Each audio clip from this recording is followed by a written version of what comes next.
दोस्तों सबसे पहले आप इस फ़ोटो को देखिए, अब इस वाले फ़ोटो को देखिए, अब आप इस वाले फ़ोटो को देखिए, इसके बाद आप इस वाले फ़ोटो को देखिए और अब इस वाले फ़ोटो को देखिए।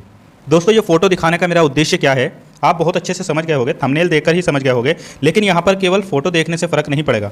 आपको पूरी खबर बताऊँगा, क्या खबर है, किस तरीके से एक एमएलए यानी विधायक की बेटी फर्जी दिव्यांग बनकर एक दिव्यांग की नौकरी पा गई है। फर्जी दिव्यांग बनकर इसने राजस्थान में नायब तहसीलदार के पद पर ये नौकरी कर रही है और बेटी किसकी है, विधायक की बेटी है। दोस्तों मैंने एक वीडियो बनाई थी, उसमें मैंने सबसे पहले आपको बताया था कि फर्जी दिव्यांग को सबसे ज़्यादा नौकरी दिलवाने में एमएलए, विधायक और नेताओं का काम है, और दूसरा जो फर्जी डॉक्टर है और वो फर्जी दिव्यांग प्रमाण पत्र बनाते हैं, उन लोगों की सबसे बड़ी भूमिका है फर्जी दिव्यांगों को नौकरी दिलाने में और दिव्यांगजनों का जो रियल दिव्यांग है उनका हक मानने में सबसे ज़्यादा इन्हीं नेताओं का और फर्जी डॉक्टरों का काम है, वरना कोई अपने आप से दिव्यांग नहीं बन जाता। दोस्तों पूरी खबर क्या है ये भी आपको दिखाऊंगा, लेकिन हाँ एक चीज़ और है, आपने गौर किया होगा कि दिव्यांगजनों के लिए कोई किसी प्रकार की आवाज़ क्यों नहीं उठाता है। कोई भी यूट्यूब चैनल या कोई बड़े बड़े प्लेटफॉर्म ये इस तरीके से जो है वो दिव्यांगजनों के लिए आखिर आवाज़ क्यों नहीं उठाते हैं। मैं आज आपको बताता हूँ क्यों नहीं आवाज़ उठाते हैं। सबसे बड़ी कमी है दिव्यांगजनों की।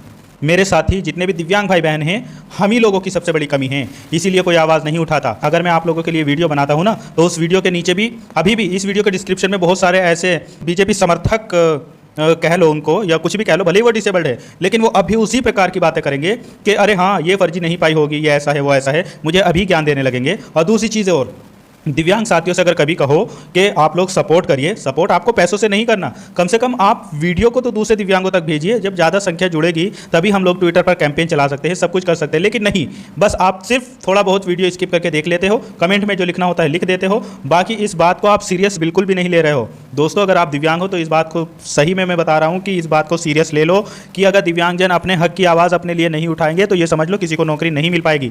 बहुत नए से नए फर्जी दिव्यांग उत्पन्न हो रहे हैं और नए से नए रूल्स आ रहे हैं, इसलिए अपने हक की आवाज़ अपने आप उठाना सीख लो। आप लोग सोचते होंगे कि मैं वीडियो बनाता हूँ केवल व्यूज़ के लिए। अरे भाई अगर मुझे व्यूज़ ही पाने होंगे ना तो यूट्यूब पे और बहुत सारा काम है, उसके लिए वीडियो बना लूँगा, दूसरा एक चैनल बना के उस पर मैं बताने लगूंगा। लेकिन नहीं, मेरा पर्पज़ व्यूज़ पाना बिल्कुल नहीं है। मेरा पर्पज़ है कि किस तरीके से दिव्यांगजनों के साथ में जो धांधली हो रही है उसको रोका जाए। लेकिन नहीं, आप सपोर्ट ही नहीं करते। अगर कोई भी वीडियो बनाता हूँ उस पर 2 से 3 हज़ार लोग देखते हैं, वो भी कमेंट में किसी प्रकार का कोई पॉजिटिव कमेंट नहीं करते उस तरीके का। 10-20 लोगों को छोड़ के 10-20 लोग ऐसे हैं बेचारे जो हर वीडियो के कमेंट में सपोर्ट करने का वादा करते हैं और वो हर वीडियो में यही बात करते हैं कि हम आपके साथ में हैं। तो मेरे साथ में 10-20 लोग अगर है भी तो उनसे क्या होगा आप खुद सोचिए। कम से कम बड़ी से बड़ी संख्या में जुड़िए, टेलीग्राम चैनल पर जुड़िए, मेरे फेसबुक पेज पर जुड़ जाइए, मैं आपको ट्विटर हैंडल का भी अपना लिंक दे दूंगा, उस पर भी जुड़िए। अगर कैंपेन चलाना हो तो क्या 2-4 हज़ार लोगों में हो जाएगा कैंपेन? नहीं होगा। उस 2-4 हज़ार में भी आप पूरे नहीं आओगे। इसलिए ज़्यादा से ज़्यादा लोग जुड़ो, ज़्यादा से ज़्यादा शेयर करो और एक दूसरे को ज़्यादा से ज़्यादा लोग जोड़ो, मेरे चैनल पर जुड़ो, तब किसी दिन हम लोग कैंपेन चला पाएंगे। अब आपको मैं पूरी खबर बताता हूँ। देखो ये जो आपको दिख रही हैं ये नायब तहसीलदार के पद पर आसीन हैं, वो भी इन्होंने दिव्यांग प्रमाण पत्र बनाया है कि इनको कम सुनाई देता है, क्योंकि इनकी इतनी क्षमता नहीं थी कि ये अच्छे से पढ़ाई कर सके, क्योंकि एमएलए की बेटी थी तो ये पढ़ाई कहाँ करती, इनको पढ़ाई से कोई मतलब ही नहीं था। तो इन्होंने एक शॉर्टकट तरीका अपनाया कि कान में प्रॉब्लम दिखा के इन्होंने एक सर्टिफिकेट बनवा लिया। सर्टिफिकेट बनवाने के बाद ये नायब तहसीलदार के पद पर आसीन हो गई। RAS 2018 की परीक्षा में इन्होंने वो परीक्षा पास कर ली और ये आराम से जॉब कर रही। अब आप सोचिए 2018 से लेकर आज 2024 तक इनको 6-7 साल हो गए जॉब करते हुए, और ये जो हंस रहे हैं ये विधायक जी है। अभी मैं पूरी खबर आपको बताने वाला हूँ। लेकिन साथियों अगर आप सही में दिव्यांग हो और आप चाहते हो कि दिव्यांगजनों की सपोर्ट हो सके, ये फर्जी दिव्यांगजन किसी तरीके से भी, जिस तरीके से भी हम लोग इनको रोक पाते हैं रुके, तो ज़रूर से ज़रूर वीडियो से जुड़िए। अगर आप नए हैं तो सब्सक्राइब ज़रूर कर लीजिए और मेरा टेलीग्राम चैनल और फेसबुक पेज मैंने वीडियो के डिस्क्रिप्शन में सब दे रखा है, उसको ज्वाइन कर लीजिए, ताकि मैं जैसे ही आप सबके लिए आवाज़ उठाऊँ, कैंपेन वगैरह ट्विटर पे चलाऊं, तो आपको तुरंत से तुरंत वीडियो मिलती रहे। दोस्तों अब मैं आपके सामने पूरी खबर पढ़ देता हूं। देखो भाजपा विधायक की बेटी ने फर्जी दिव्यांग प्रमाण पत्र बनवाकर नौकरी पाई। खबर है जयपुर राजस्थान से।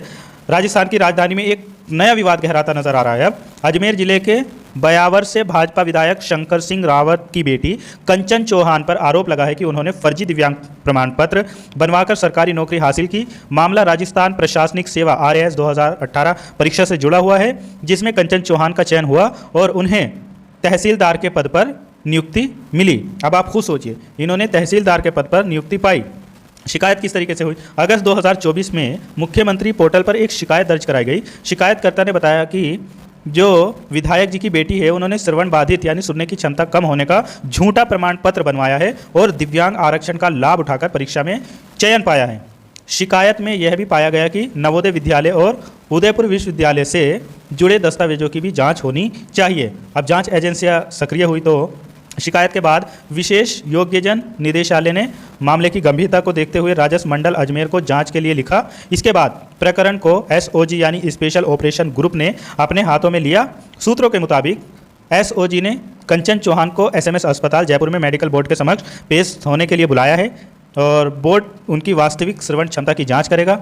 उसके बाद ही पता चल पाएगा कि ये फर्जी है या सही है। लेकिन ये तो 100% है कि ये फर्जी दिव्यांग है। अब विधायक जी का सुन लो। विधायक जी जो भाजपा के विधायक है शंकर सिंह राघवत, वो कह रहे हैं कि इन आरोपों को उन्होंने निराधार बताया। उनका कहना है कि यह सिर्फ नियमित सत्यापन प्रक्रिया है और राजनीतिक कारणों से उनकी बेटी को निशाना बनाया जा रहा है। उन्होंने भरोसा जताया कि सत्य सामने आने के बाद उनकी बेटी निर्दोष साबित हो जाएगी। अब आप खुद सोचिए, अब इसमें आगे क्या हो सकता है। जांच एजेंसी और मेडिकल बोर्ड की जो रिपोर्ट है उसके आने के बाद ही साफ होगा कि कंचन चौहान ने सचमुच में क्या फर्जी दिव्यांग प्रमाण पत्र का इस्तेमाल किया है या नहीं।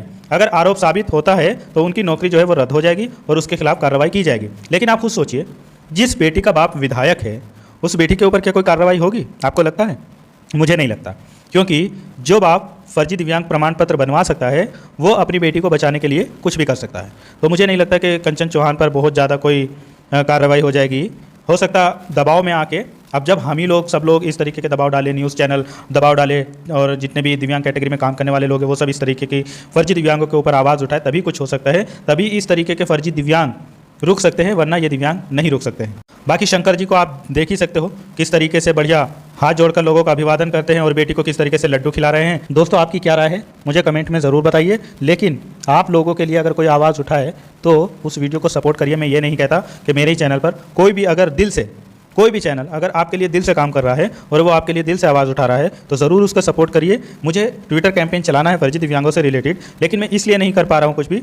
आप लोगों की संख्या ही बहुत कम है, आप लोग सपोर्ट में है नहीं हो, इसलिए बहुत कम काम हो पा रहा है। अगर आप लोग ज़्यादा से ज़्यादा सपोर्ट करोगे तो ज़रूर हम कैंपेन भी चलाएंगे, आवाज़ भी उठाएंगे और फर्जी दिव्यांगों को रोकने का पूरा काम करेंगे।